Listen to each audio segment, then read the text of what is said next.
सहना भवतु सहनौ भुनक्तु सह वीर्यं करवावहै तेजस्विनावधीतमस्तु मा विद्विषावहै। ॐ शान्ति शान्ति शान्तिः। नारायणं नमस्कृत्य नरं चैव नरोत्तमं देवीं सरस्वतीं व्यासं ततो जयमुदीरयेत्। ॐ श्रीकृष्णपरमात्मने नमः। अथ द्वितीयोऽध्यायः साङ्ख्ययोगः। सञ्जय उवाच तं तथा कृपयाविष्टम् अश्रुपूर्णाकुलेक्षणम् विषीदन्तमिदं वाक्यम् उवाच मधुसूदनः। Sanjaya said to him who was thus overcome with pity and despondency, with eyes full of tears and agitated. Madhusudana, the destroyer of Madhu, the demon, spoke these words. Shri Bhagavanuvāca कुतस्त्वाकश्मलमिदं विषमे समुपस्थितम् अनार्यजुष्टमस्वर्ग्यम् अकीर्तिकरमर्जुना. The blessed Lord said, whence is this precious condition come upon thee, this dejection, unlike of Arjuna, heaven excluding disgraceful, O Arjuna? क्लैब्यं मास्मगमः Partha नैतद्वयुपपद्यते क्षुद्रं हृदय दौर्बल्यं त्यक्तोत्तिष्ठ परन्तप. Yield not to impotence, O Partha. It does not befit thee. Cast off this mean weakness of heart. Stand up, O Parantapa, scorcher of foes. Arjun उवाच कथं भीष्ममहं संख्ये द्रोणं च Madhusudana इषुभिः प्रतियोत्स्यामि पूजार्हावरिसूदना. Arjuna said, how, O Madhusudana, shall I in battle fight with arrows against Bhishma and Drona, who are fit to be worshipped, O destroyer of enemies? गुरून् हत्वा हि महानुभावान् श्रेयो भोक्तुं भैक्षमपीह लोके हत्वार्थकामांस्तु गुरूनिहैव भुञ्जीय भोगान् रुधिरप्रदिग्धान्. Better indeed in this world is to eat even the bread of beggary than to slay the most noble of teachers. But if I kill them, all my enjoyments of wealth and desires, even in this world, will be stained with blood. I think we completed the fifth. Could you please guide me where we were? We completed 6. We can start with 7. Okay. धन्यवाद. न चैतद् विदः कर्तरन्नो गरीयो यद्वा जयेम यदि वा no जयेयुः यानेव हत्वा न जिजीविषामः तेव स्थिता प्रमुखे धार्तराष्ट्राः. I can scarcely say which will be better, that we should conquer them or that they should conquer us. Even the sons of Dhritarashtra, after slaying whom We do not wish to leave, stand facing us.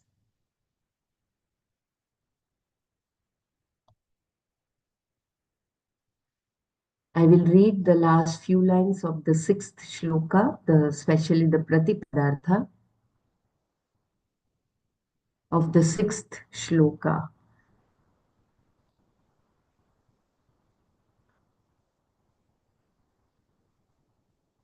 And we do not know which of the two will be better for us, that we should conquer them or they should conquer us, the sons of Dhritarashtra, after slaying whom we will indeed not want to leave, stand facing us.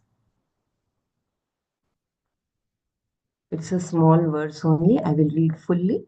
In this verse, Arjuna told Krishna that he did not know which was better, to win the battle against the enemies who were his own people, or to be defeated by them.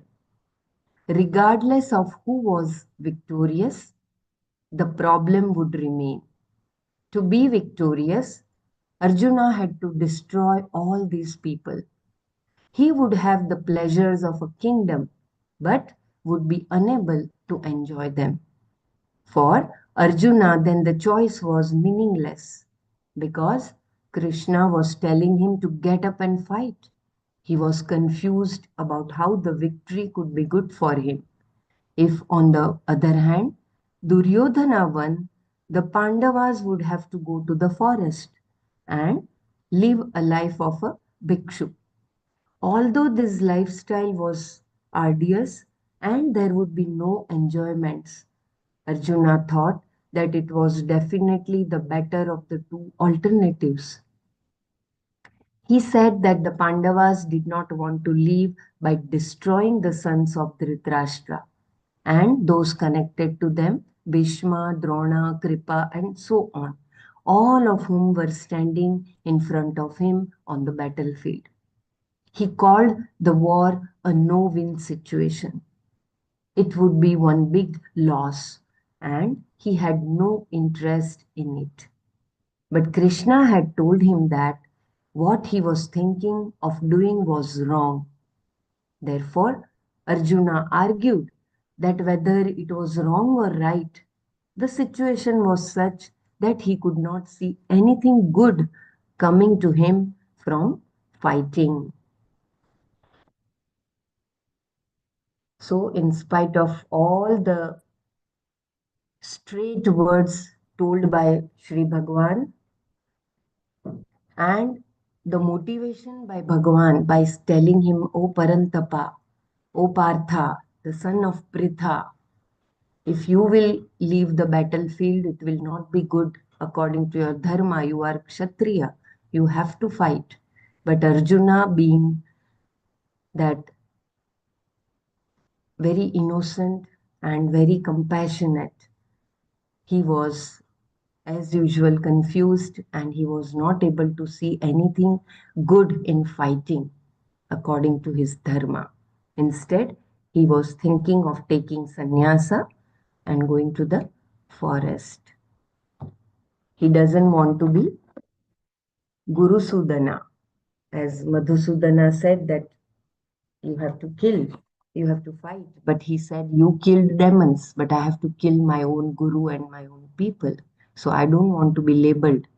Although he is ready to labeled as coward and as the one who had escaped the field, but he was not ready to fight. Anyone wants to say anything or repeat?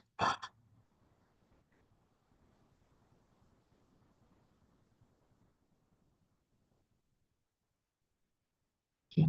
So I will go to the verse 7. Then Arjuna explained himself further. कार्पण्यदोषोपहतः स्वभावः पृच्छामि त्वां धर्मसम्मूढचेताः यच्छ्रेयस्यान्निश्चितं ब्रूहि तन्मे शिष्यस्तेऽहं शाधि मां त्वां प्रपन्नम् कार्पण्यदोष उपहत स्वभावः overcome by faint heartedness. Dharma sammudha chetaha, confused about my duty. Tvam, you. Pruchhami, I ask. Me, for me. Yat, which. Nishchitam shreyah syat, is definitely better. Tat, that. Bruhi, please tell me. Aham, I am. Te, your. Shishyah, student. Tvam, prapannam, one who has taken refuge in you. Mam, me. Shadhi, please teach. Karpanya dosha upahat swabhavah. Dharma sammudha chetah. Tvam pruchhami me. Yat nishitam shreyah syat. Tat bruhi aham shishyah tvam prapannam. Mam shadhi. Overcome by faint heartedness, confused about my duty, I ask you, which is definitely better for me. Please tell me, I am your student. Please teach me who has taken refuge in you. Nahi prapashyami mamapanudyat yachor yachokam अवाप्य भूमावसपत्नं रुद्धम् अवाप्य भूमावसपत्नं रुद्धं राज्यं सुराणामपि चाधिपत्यम् भूमौ on the earth asapatnam unrivaled ruddham prosperous rajyam kingdom suranam of the denizens of heaven api even adhipatyam overlordship cha and avapya obtaining mama my indriyanam of the senses uchoshanam that which dries up shokam sorrow yat apanudyat that which would remove nahi prapashyami I do not see भूमौ असपत्नं रुद्धं राज्यं सुराणाम् अपि आधिपत्यं च अवाप्य मम इन्द्रियाणाम् उच्छोषणं शोकं यत् अपनुद्यात् न हि प्रपश्यामि. I do not see anything that will remove the sorrow that dries up my senses. Even if I were to obtain an unrivaled and prosperous kingdom on earth and sovereignty over the denizens of heaven. I repeat once again both the meaning. Overcome by faint heartedness, confused about my duty, I ask you which is definitely better for me. Please tell me I am your student. Please teach me who has taken refuge in you. I do not see anything that will remove the sorrow that dries up my senses, even if I were to obtain an unrivaled and prosperous kingdom on earth and sovereignty over the denizens of heaven. So I think now the Sharanagati of Arjuna starts here. We will look at the second of these two verses first. Here, Arjuna described how his sorrow had dried up his sense organs so that they could not function. His arms and legs also seemed to have atrophied. The energy in them had been totally sapped by this incapacitating sorrow, nor could he see any way of removing it. Even if he found the courage to fight because of his commitment to Dharma and because Krishna asked him to fight, Arjuna did not think his sorrow would ever go away. He saw it as something inside of himself. So, Swamiji has taken the second verse first. where he's describing how Arjuna is sad from within because he is Anasuya. He is not, he is very, very compassionate. So the sorrow, even if without fighting, even if he get that sovereignty, he is not ready to take and he is not able to come out of that sorrow. A sorrow that cannot be alleviated. In fact, only the sad become sad. No one suddenly becomes sad.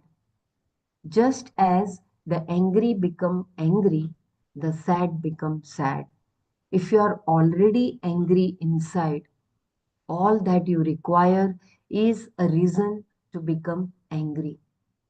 Similarly, the jealous become jealous and the lonely becomes lonely. Therefore, these feelings indicate that there is a problem already there underneath. Arjuna recognized an inner unwept sadness and felt sad. Sometimes the sadness that is underneath comes out. I think I pronounced it wrong. Sometimes the sadness that is underneath comes out. Otherwise, it always remains hidden there. In between the bouts of sadness that come out, there is some laughter, not because of your effort, but in spite of it. Sadness seems to be something that is identical with the person. Arjuna concluded that even gaining an unrivaled kingdom on earth would not allay his sorrow. A kingdom is usually surrounded by enemies, making it a rivaled kingdom, meaning that its ruler cannot sleep peacefully. This is like having a nice house which you cannot enjoy because it is an inimical neighborhood. Similarly, in a kingdom that all the rivals want to occupy and go on encroaching upon, one fellow nibbles away at the east while another nibbles away at the west. This continual encroachment, this nibbling, makes the ruler of the kingdom miserable.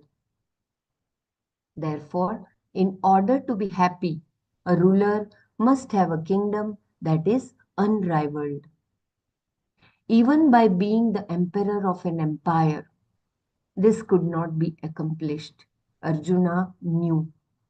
There can be such severe drought and poverty in an empire that people will begin to eat each other or at least will be ready to do so. Arjuna saw his situation in this way. Dharma is very difficult to follow when a man is hungry and continues to be hungry. Eventually, he will begin to compromise his dharma in order to relieve his hunger. The ruler of a kingdom is no different except that he must become a national beggar. If you are the head of a family, you have to beg for the whole family, not a big problem. However, if you are the ruler of a whole nation and its citizens are hungry, you must go to UNESCO and America to plead for assistance. A kingdom which is poor is not a happy kingdom, and if it is prosperous, rivals will definitely be there. Having commented on earthly kingdoms, Arjuna then extended his thinking to the kingdom of the gods. I don't see that even ruling the kingdom of heaven will enable me to cross this sorrow, he said. I think there is very, very subtle aspect of a problem. Very beautifully, Swamiji has explained that the one who is sad from within, the one who is angry from within, from inside, the one who is jealous from inside, that will prevail even the outside. and it is very, very difficult to overcome. I think we need the help of Brahmaraji. It is very, very beautifully explained by Swamiji.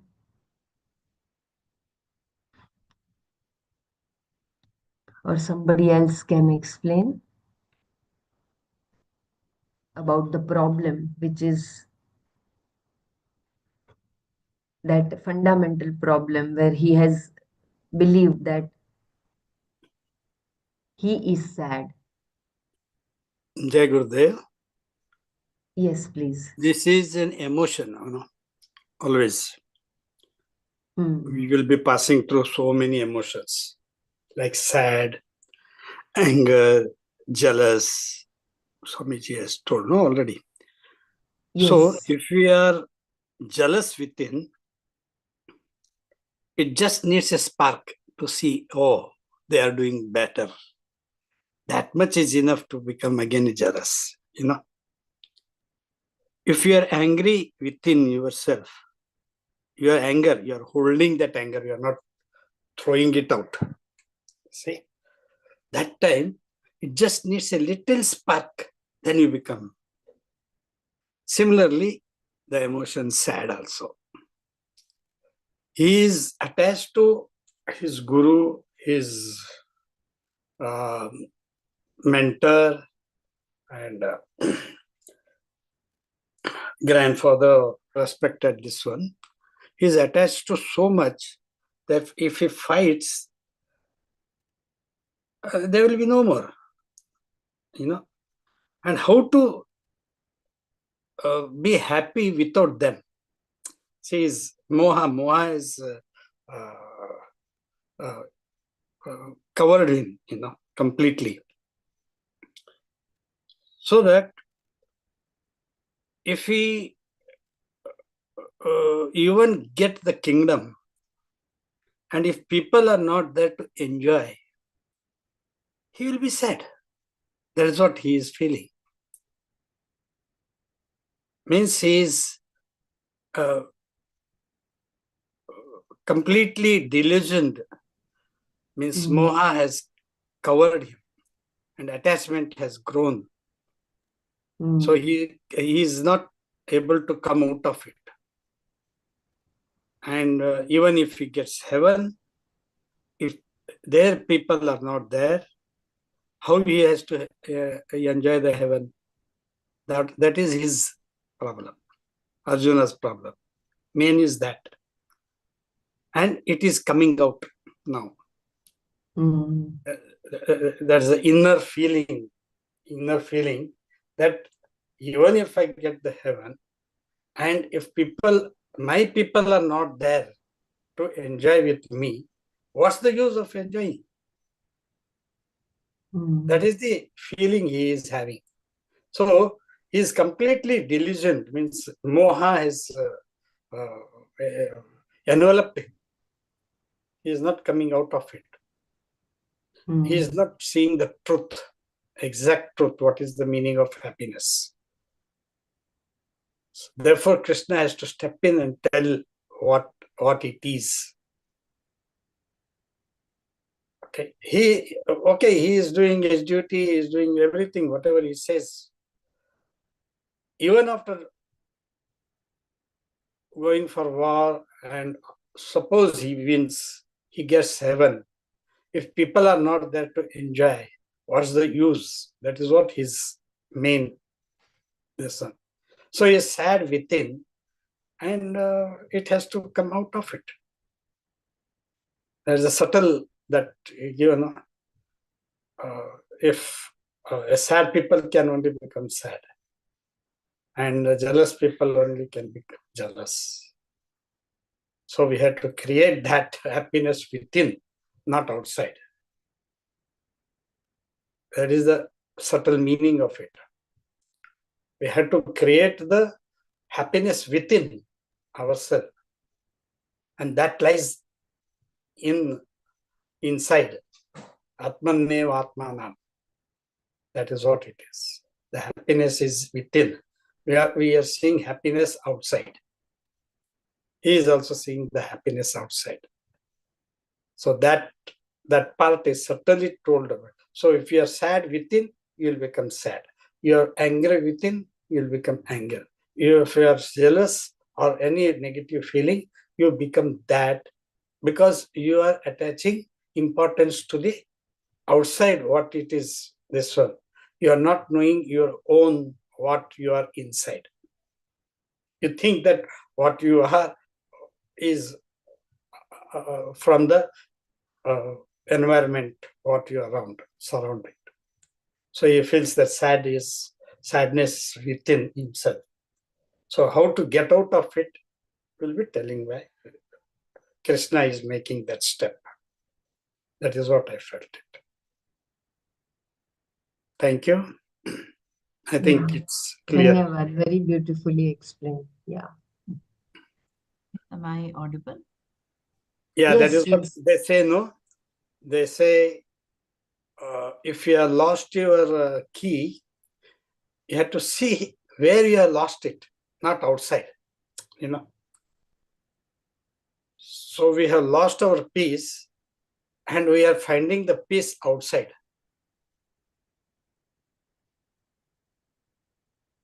So many examples have been told about it.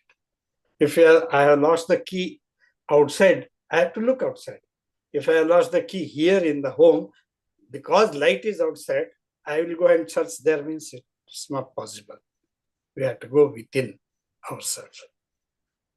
There is a subtle meaning of that explanation. Jai Guru.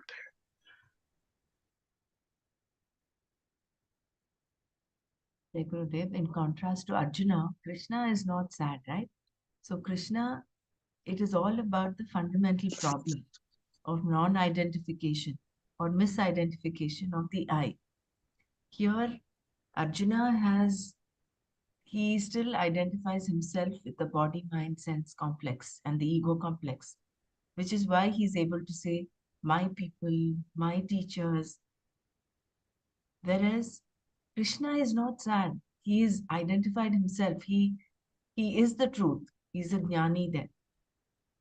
So the difference between a person who is the knowledge versus the person who does not have self-knowledge makes it all, the distinction is there, because that sadness in a person is already there because he has misidentified himself. It is mainly because of that fundamental problem that one either becomes sad, angry, jealous. They're all distortions of love. But if you know that you are love, there is no way anybody can alter that. You're always full, content, happy. Which is why Krishna tells Arjuna in the next, when he uh, uh, begins the teaching of the Gita, he says, Ashocyan anvashocastvam. Hey Arjuna, you're grieving for something that does not need to be grieved.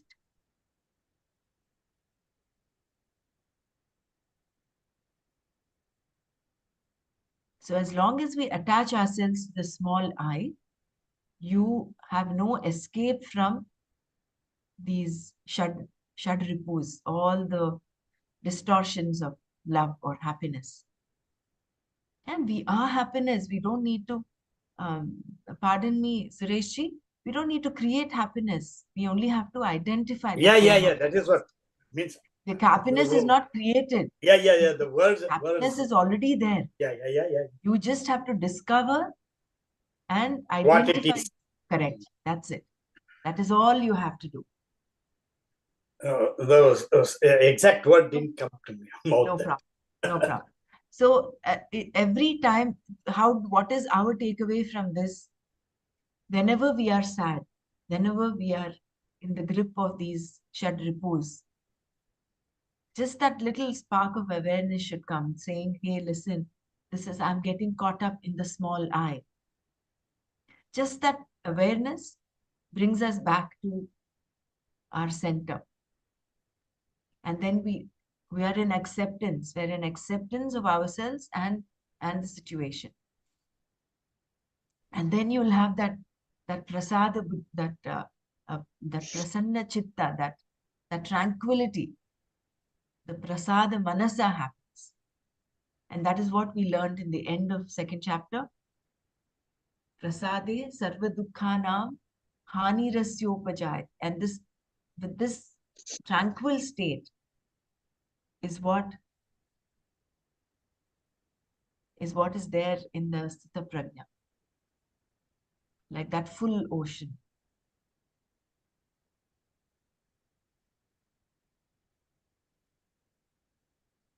So in all of this, when we'll have to put ourselves in Arjuna's shoes and understand how we are behaving like Arjuna in in our own life.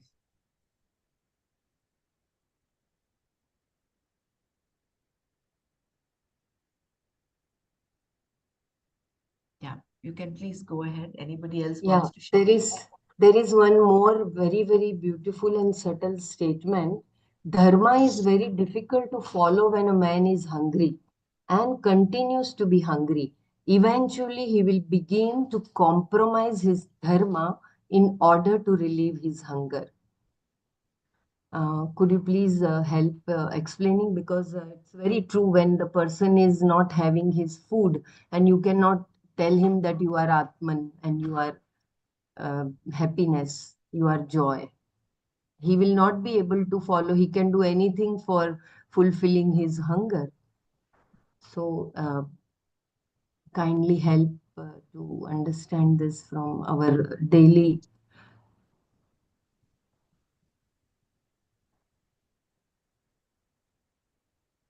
Here, Which is true. That is why we have dharma, artha, kama, moksha. Moksha. So there is an element of see, who would go to seek self-knowledge? Not a person who's struggling for his life, not a person who's struggling for getting a square meal every day. Because that person's attention is only on filling his stomach. He will not have thoughts of the higher. Correct. A person who has everything, all the amenities, that person will even this thought of self-knowledge will come to that person. So you need a certain amount of material, um, should I say, material benefits. You need to have that material comfort. Again, I'm reiterating, it's not that everybody has to go through this. Depending on your purva janma, your prarabdha karma, there you might have been a very great person in the previous life, and you may be born in a very lowly family. Look at all those saints that were born in low income families, but they took it up from there. So we cannot clearly distinguish and say this is black or white. It all is a mix of your prarabdha and everything. So your samskaras. Sometimes even a lowly person like Kabir Das, Sur Das, Kabir Das, they were all, although they were born in a very low income, so to say, family, they still held on to this knowledge. So, but in general, what we're talking of in general, unless a person's dharma, the artha, kama are kind of taken care of to a certain extent, he would not even think of dharma or even moksha.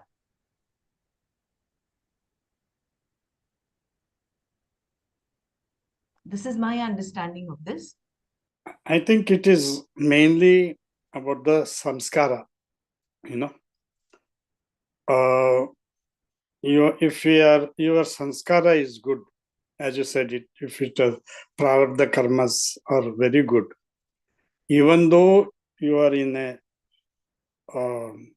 born in very, very low income or whatever it is, artha kama is not there. Even then, like Bhakta Kumbara, so many saints have come up in that period.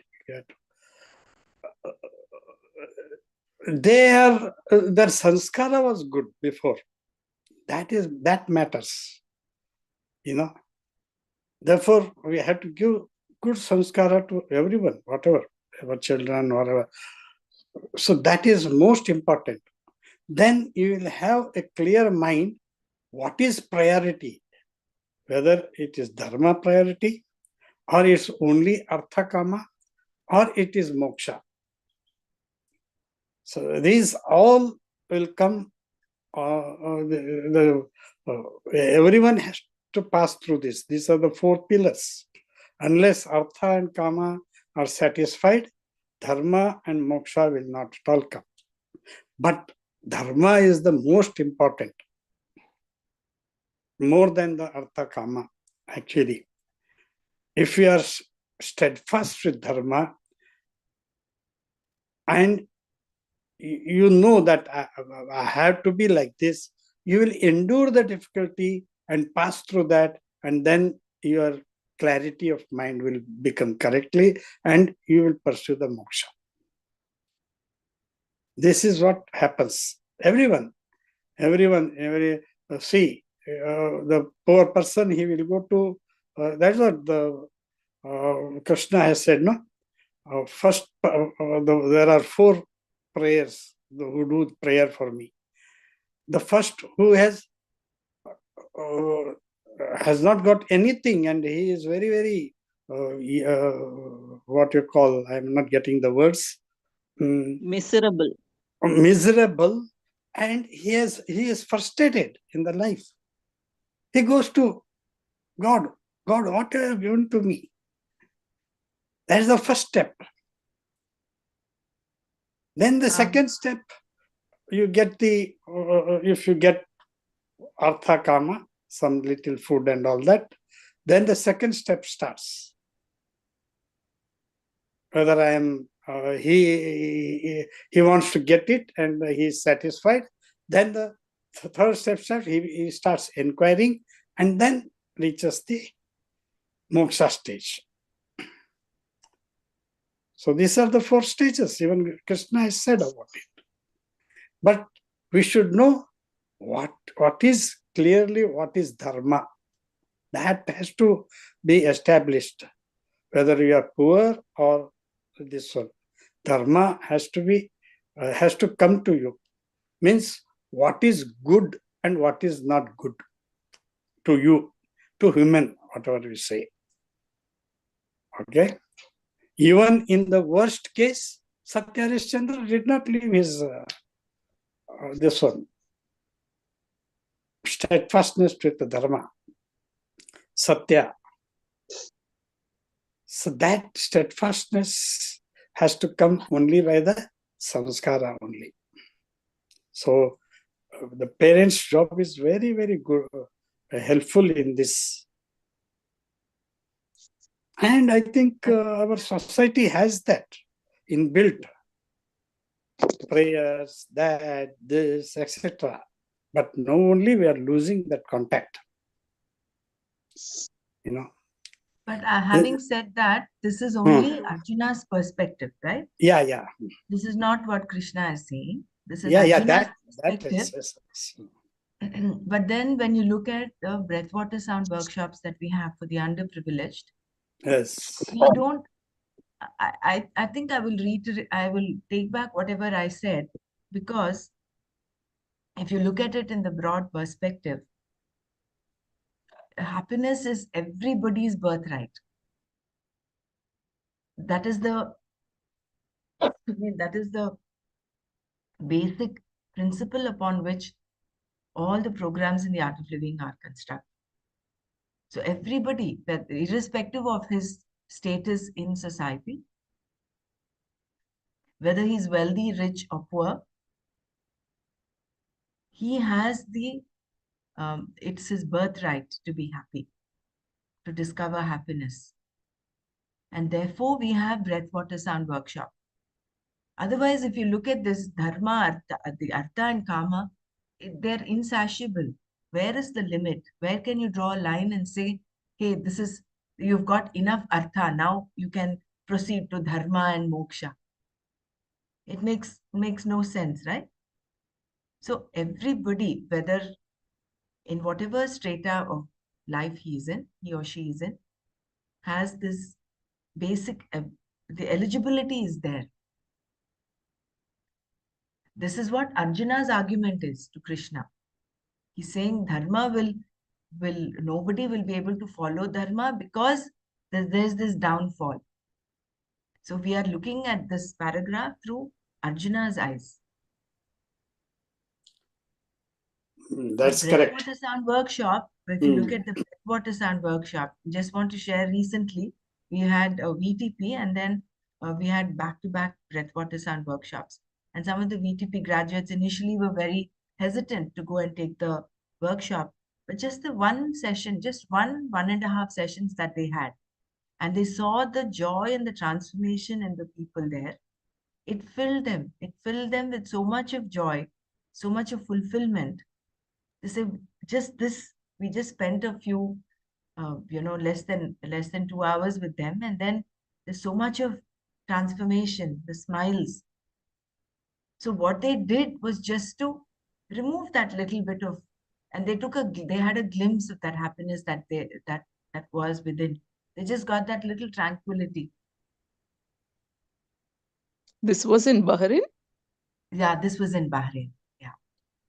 So, and who were the ones who attended the breathwater as participants? They were all laborers, blue collar workers. Okay. It is free. Free workshop, free. right? It's a free workshop. It's yeah. Here also we do it in the slums and all. So you don't talk to them about Atma and Jnana and all that, but you give them a glimpse. You give them a glimpse of what the truth is. What is, how your breath. Give them some tools and techniques for them to have a little experience of it. So you're kindly, slowly changing their perspective to what. Therefore, in this lifestyle to a healthier lifestyle. Yeah. Now, in these 4 pillars, dharma comes first. Then artha, kama, and moksha. Dharma is the main. First. Actually, dharma is inherent in everybody. Everybody. That's what it is there even in a child. So it is already there. That. You have to develop. Yeah. Only in situations. Uncover it. That's what. I would say strengthen it, because there are situations when we can fall off. This all Bhagavad Gita started only because of the dharma only, no? Yeah. That's what. Dharma samstha. That is so even Arjuna said, I know what is wrong, but I'm not able to stay away from it. Yeah. So it is there in him also. Dharma is there in everybody. It is inherent in creation. I forgot what I wanted to say now. Anyway, never mind. I just have one question. What does karpanya mean? What is the meaning of karpanya? Miserliness. Miserliness. Okay, thank you. Kripana is a miser, and karpanya is miserliness. That's what Arjuna says. I'm overcome by this miserliness. Miserliness is the meaning that you're not using your strength. Means whatever you have. That's what I was also thinking. That is the meaning of it. Exactly. Yeah, because how can Arjuna call? Yeah, go ahead. Therefore, if you are having a strength and you are not using the strength. Correct. So like therefore, you have money, but you don't give. Yeah. So money you have and you don't give. You have the buddhi and you are not using it. Okay. Thank you so much. Completely, it comes to that level. We have a buddhi and we are not using it. So we are showing miserliness in understanding this, our what is needed by us. Who am I? That buddhi, I am not using it. I have everything. Everything I have. That is the miserliness. Means that what you call, you have strength, but you are not using the strength. Yeah, you have understood. money, you are not, that's what it is. Yeah, thank you. Very good. I'm not sure in which Upanishad, but there is a definition of Kripana given. It's coming here only. Yeah. It's coming up. Yeah. Yeah, yeah. Brihadaranyaka Upanishad, right? Correct, Brahmaraj. Correct. Yeah. A person is a miser who leaves the body without realizing his true nature, without realizing himself. He is Thank a true you. miser. Yeah. Go ahead, Benu. Yeah. So nice, so nice. Yeah, I was just going through one of the textbooks of Swami Dayanandji. There also he has extrapolated this Karpanya as like when you feel you are capable, but still you feel aham alpagnya, aham kinchit. That is also Karpanya dosha. When you have the strength, but you are still feeling that you cannot use that strength. We will, I think, coming very well. Yeah, Further. yeah. Maybe Generation. at some other time, Yeah. we could No, dwell on this, because Karpanya, everybody feels, no? I also feel this sometimes, that I can do something, but I'm not able to do it, or I don't have the will to do it. So I feel like that miserly. will is the most important. There So only we are miser in using our will. So I was just wondering if I don't want to cut this train of Bhagavad Gita, but somewhere I want to do that manana on this Karpanya in ourselves. Thank you. Yes, yes, it's very important. We will just read and definitely we will have manana. Very important. All of DSN is in breaking this Kripana, breaking our barriers. I can do this, I can't do this. So just coming out of our comfort zone and bringing up that strength within is your slashing your Karpanya bhava. DSN. Duryodhana didn't get DSN. He would have come out of his negative qualities. Duryodhana didn't get happiness program also. It was... Yeah, to begin with. He didn't do the basic.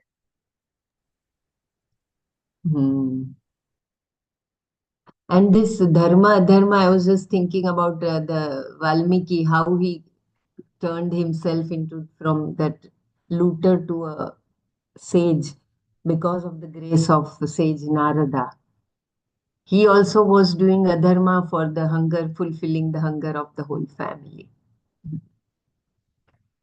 Yeah, okay. That is what I was saying about, that though dharma is inherent in everyone, when hunger comes, definitely that dharma will take a back seat, isn't it? Even for us, when you're very hungry, we compromise. We become corrupt. And we always even for the children we say, if you do this, I will give one chocolate or something. That is corruption only. Yeah, no, but this is hunger and dharma. That is where we are discussing. No, means it starts with that I'm talking.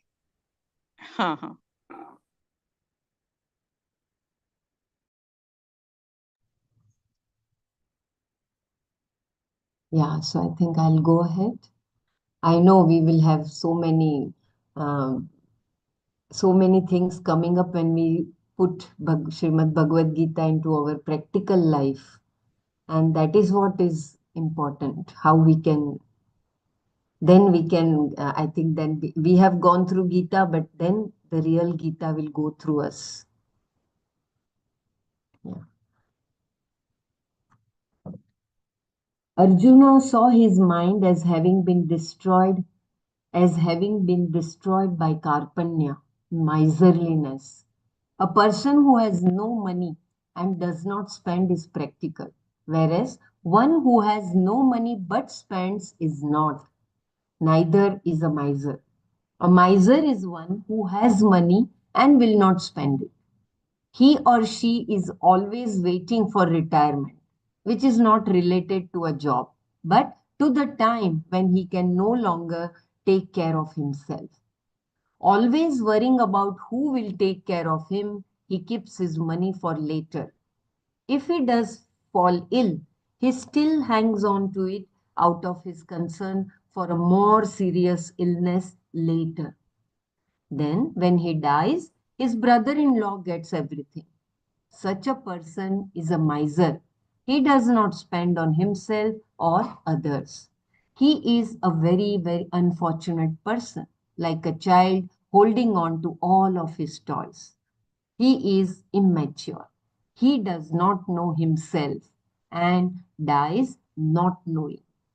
The Brihadaranyaka, the Brihadaranyaka Upanishad talks about the Kripana, a miser, from another standpoint. It describes the person leaving this world without gaining the knowledge of Atma as a miser. Means he lives as a miser without being Jnani.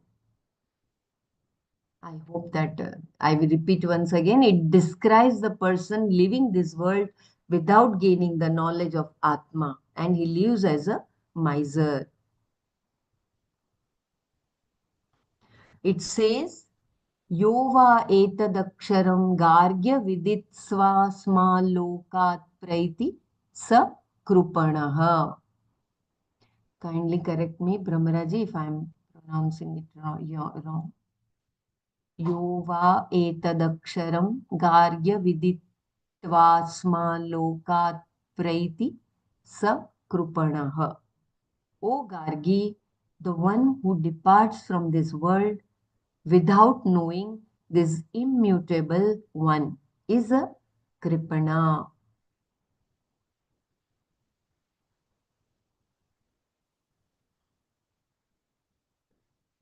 So I think when Gargi was questioning why he is leaving all this wealth to to her husband, that time he had answer, I think, right?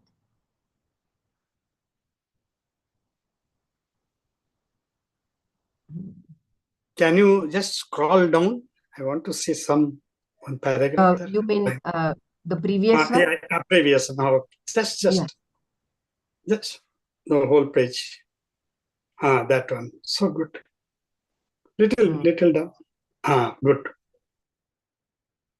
You want me to repeat something?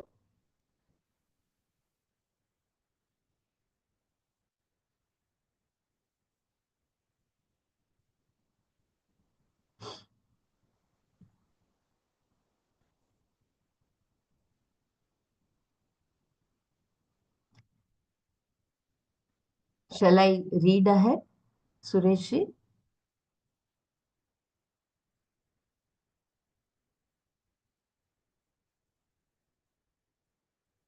So here Swamiji is talking about the karpanya, the miserliness. When a person leaves this body without knowing his inner Atma, he is also kripana or the miser. The real wealth of a human being is more than external wealth. It is knowing what is real and what is unreal, what is right and what is wrong, viveka. This wealth distinguishes the human being from all other beings. The one who has this viveka is not a kripana, whereas the one who does not have it naturally holds on to things which have no real content because his or her value structure is confused. Arjuna is referring to this kind of miserliness when he says that he has been overcome by karpanya. Arjuna now saw that although he had opportunities to do so, he had not made proper use of his mind. Otherwise, he would not have had this problem.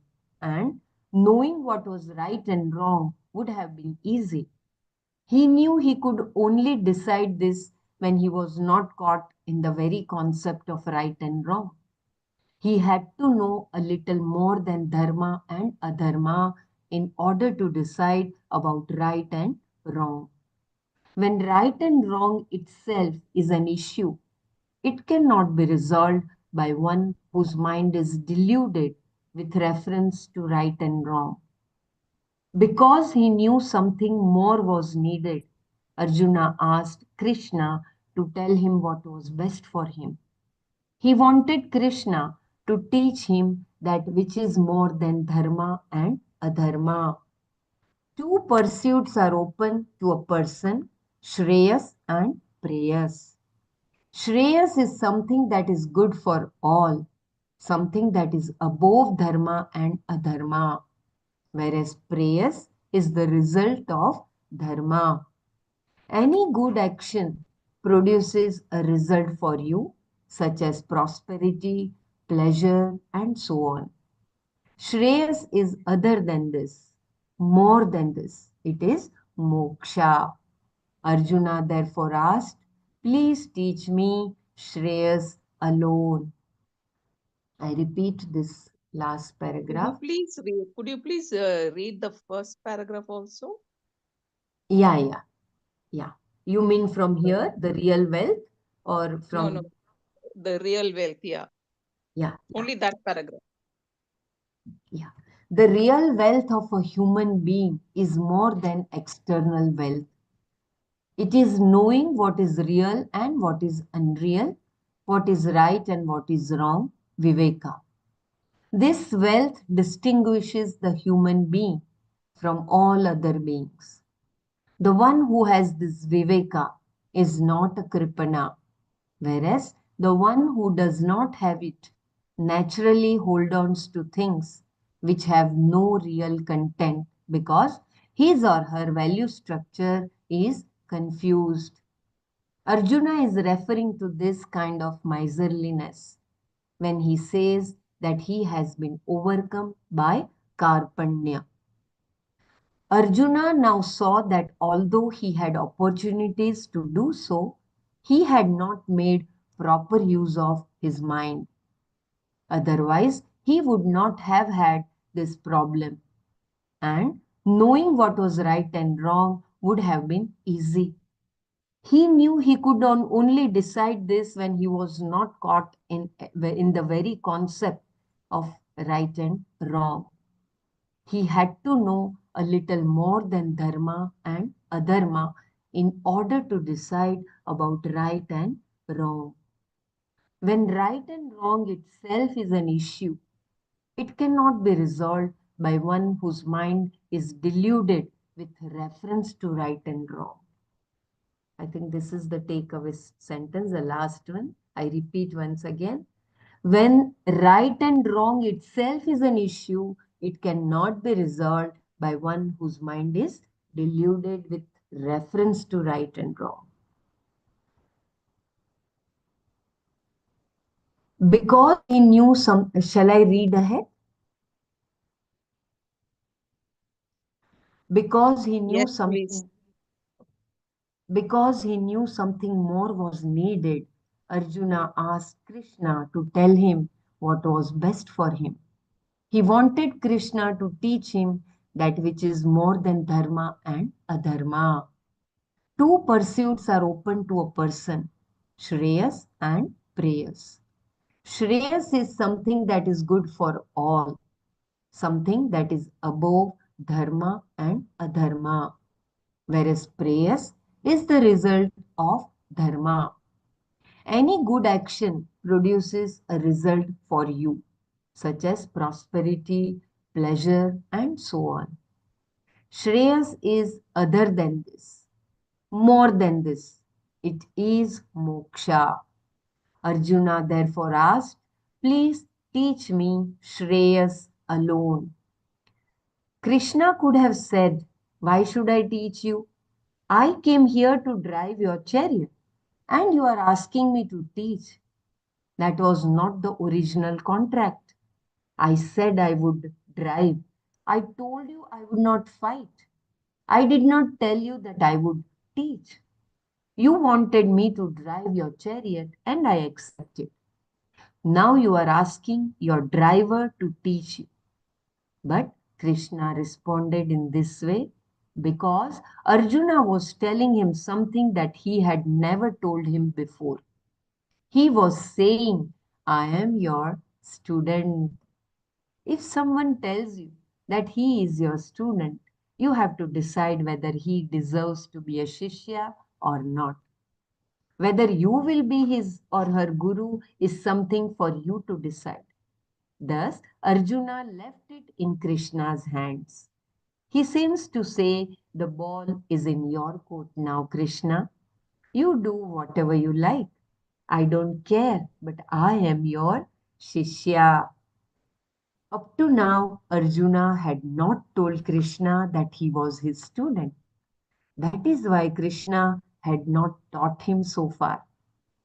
Only for the asking is the teaching given, and Arjuna had never asked for it, although he had asked for a variety of things. He had asked him to come and drive his chariot, which Krishna did, but he had never asked him to teach. This is such a beautiful statement. So now he he's taking refuge in Krishna in real sense, that Sharanagati.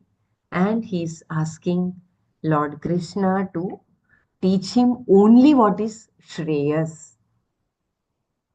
Very, very beautiful concept, Shreyas versus Preyas. I think we should have Manana.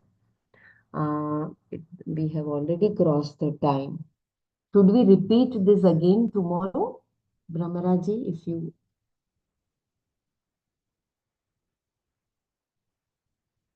the concept of Shreyas and Preyas, I think it will be further explained by Swamiji in the coming paragraphs. May I stop here? Anyone wants to share anything or wants me to read? Please let me know. I know it will be like breaking a train of thought suddenly, but our time is up. Should I continue, Brahmaraji, or we should stop here?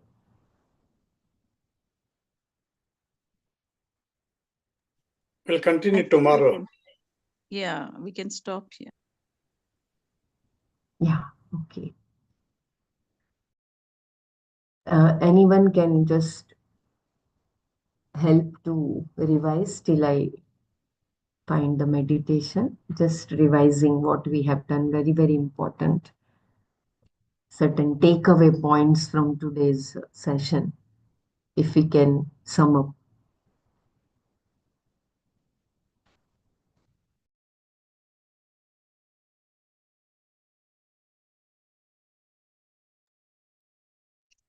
What I got is two things. One is about karpanya, the miserliness of ourselves when we have something but we don't give it or we don't share it. So that lack in us we need to overcome. And Arjuna was caught up in this, and that's why he was caught up with not knowing what is right and wrong. Viveka, he was caught up with dharma. And then he was so deluded that he did not know what is dharma and what is adharma in that situation. So that's why he told Arjuna, Krishna, like, my mind is so deluded, I don't know what is right for me. Now I am your student, surrendered to you. Please teach me. This is the gist. Yeah, but most important is the Shreyas and Preyas. Oh yeah, I forgot that. Yeah. That is very, very important. Whenever you do any action, you have these two to be satisfied in your mind. You have to make your mind what you want, Preyas or Shreyas. Prayers, Guruji, as Guruji has said, is very shortcut. You like it, you don't want to be get up from the bed. You want to be comfortable, come and sleep, like that. Prayers. But what is prayers in the long run? You have to get up, you have to do the yoga, you have to do this one, that one. You have to make your mind what you need, whether you need shreyas or prayers. This comes every moment also. You have to be thinking on this. Are you working for your shortcut, or are you working for your long journey to moksha? That is shreyas. This everyone has to face it and choose the proper plan. You see, the end moment is moksha only, always. Okay? How you choose your road, path, is most important. You want shortcut or long journey. If you use Google, you will reach somewhere in the shortcut.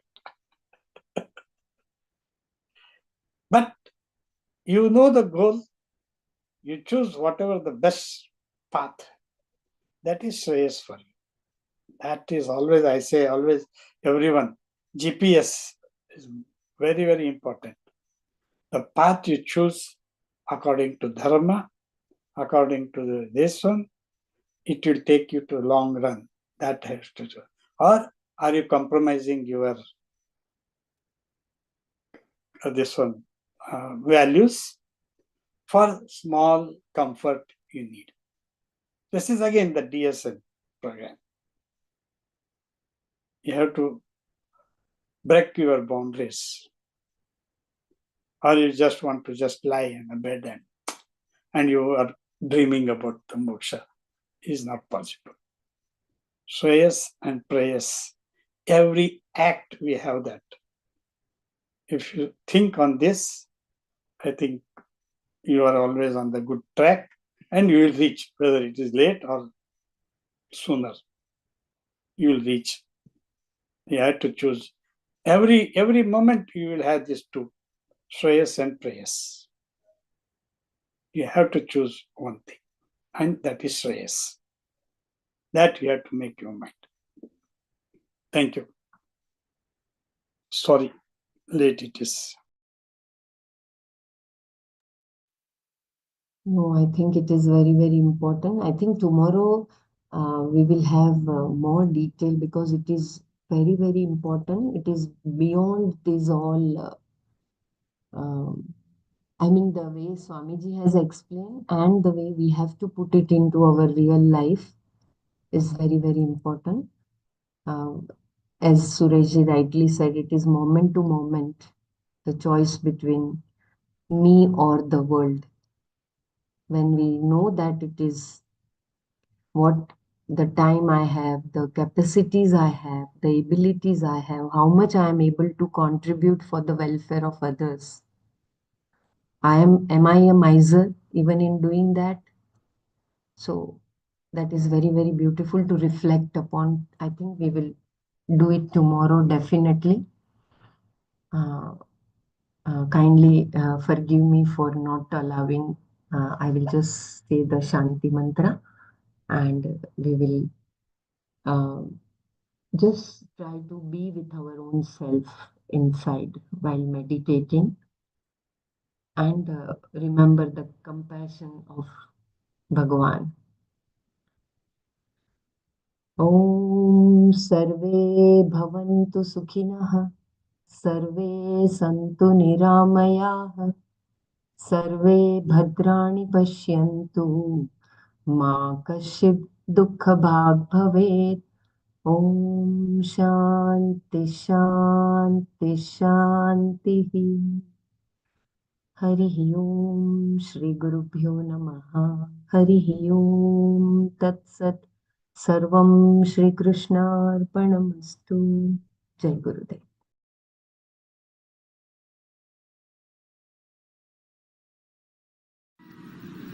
Meditation is accepting this moment, living every moment totally with depth. Let us keep our spine erect and body relaxed and eyes closed. Relax your shoulders. Keep a big smile on your face.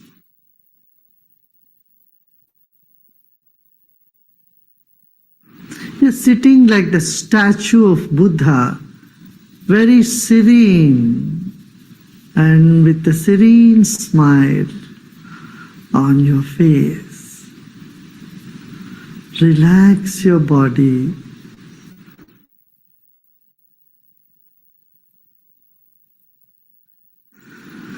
Let's take a deep breath in and breathe out. Become aware of your chest region, throat and chest region. If you notice some tension in the body, just let it be. Accept those parts of the body where you feel a tension. The other parts are in comfort. Other parts are at peace. Become aware of that also.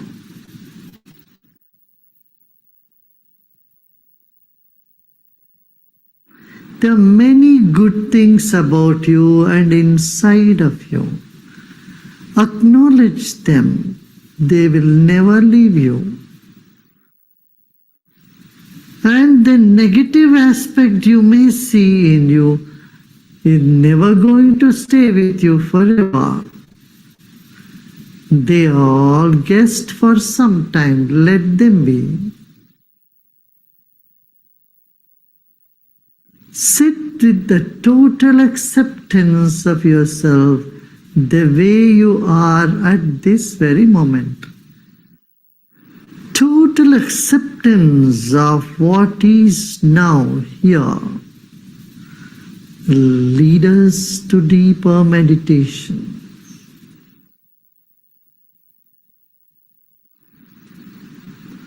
Let go of all the efforts.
Om Shanti Shanti Shanti.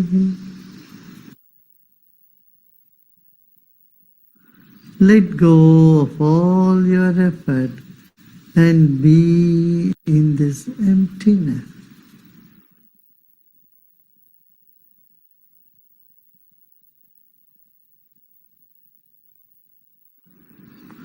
And slowly and gradually become aware of body and surroundings. And you may gently